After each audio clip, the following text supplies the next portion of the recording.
owning the screen. She's there and she's undulating up with her hands and back down.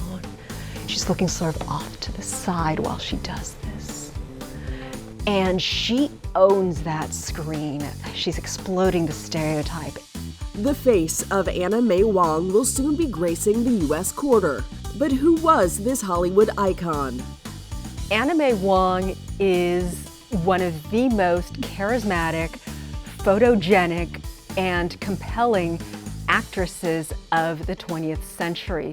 Stony Brook University professor Shirley Jennifer Lim, author of Anna May Wong, Performing the Modern, sheds new light on the legendary Chinese-American actress. She was born in 1905 in Los Angeles, and she made over 50 movies. Goodbye,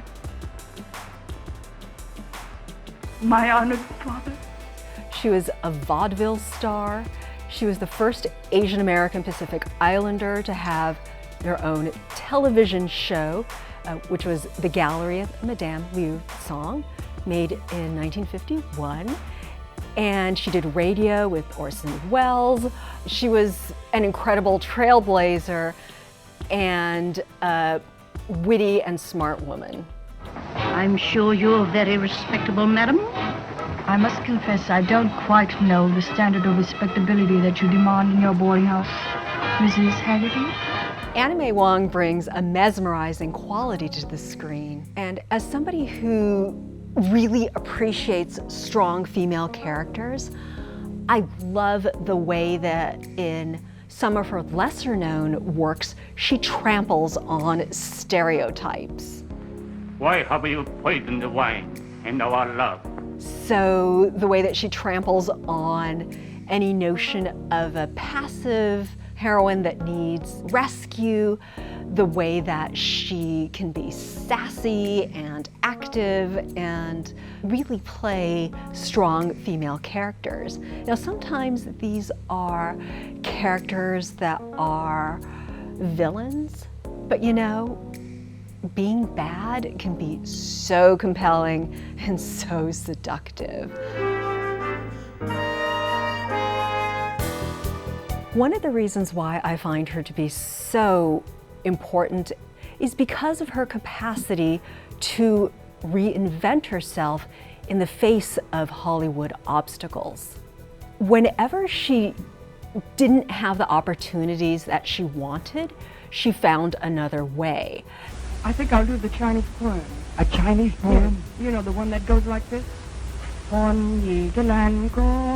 Whatever Wong achieved, she did so in the face of explicit racism. But I have a hunch they were Chinese. Why? Because of your eyes, you won't look at me.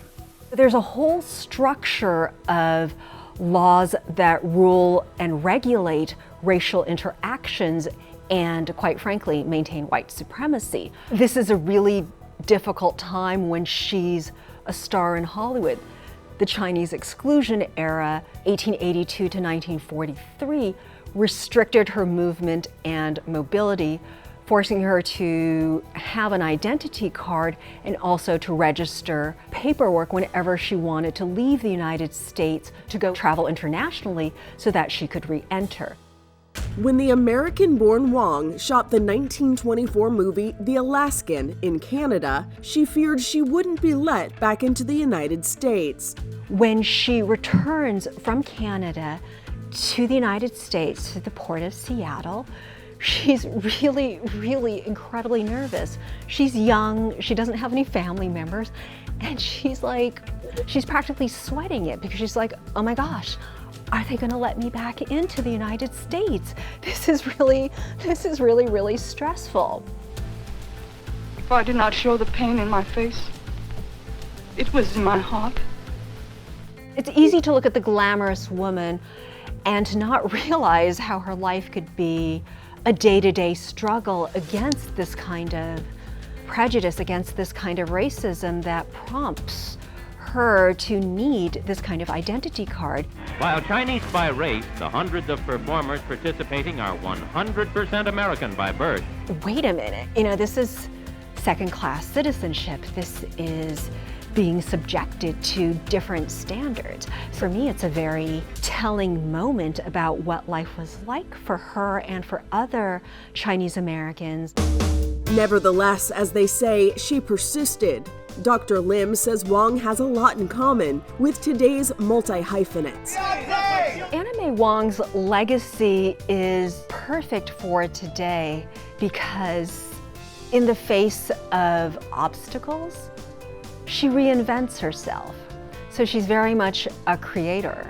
I have every expectation that if she were alive today, she would be a star on TikTok, YouTube, Instagram. She'd be selling her makeup tips and her beauty tips, her tips for being photographed. I have no doubt that she would be able to make full use of those mediums.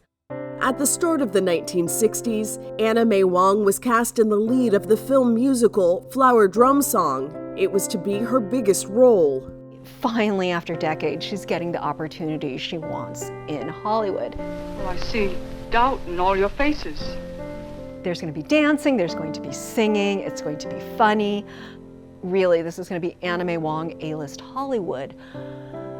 However, before that happens, before she can celebrate Chinese New Year, she dies on February 3rd, 1961. For a time, Wong's name and face passed from the public consciousness. But now, even she might be surprised by the attention she's been getting. Anna May Wong is finally going to get her due, and she's going to be on the reverse side of the quarter. So there's going to be hundreds of millions of quarters with Anna May Wong on the reverse side. To me, it's an incredible moment that has been really a long time building. The image on the quarter, it's a beautiful, beautiful image of Anna May Wong. You see her face, and she's resting on her elegant, her beautiful, her expressive manicured hand. You have two of her strongest attributes on screen and on stage in a photograph. It's going to be so amazing that you can go to a place where you use cash. You can go to the grocery store, the farmer's market, and you can look in the palm of your hand, and there could be Anna May Wong. And I think it also speaks to a moment, and I would like to say a moment of hope. A quarter may be worth 25 cents, but inclusion may be priceless. She's been such a source of inspiration as a strong, as a powerful, and a successful Chinese American woman. Somebody who we can look at and say, hey, people like her, people like us, have been a part of the American narrative, the American story for such a long time. Maybe it doesn't get heard, maybe it doesn't get celebrated in the mainstream the way that it should be. But, you know, there have been many of us who recognize her importance and have been very much waiting for this moment. This is Inside Edition Digital.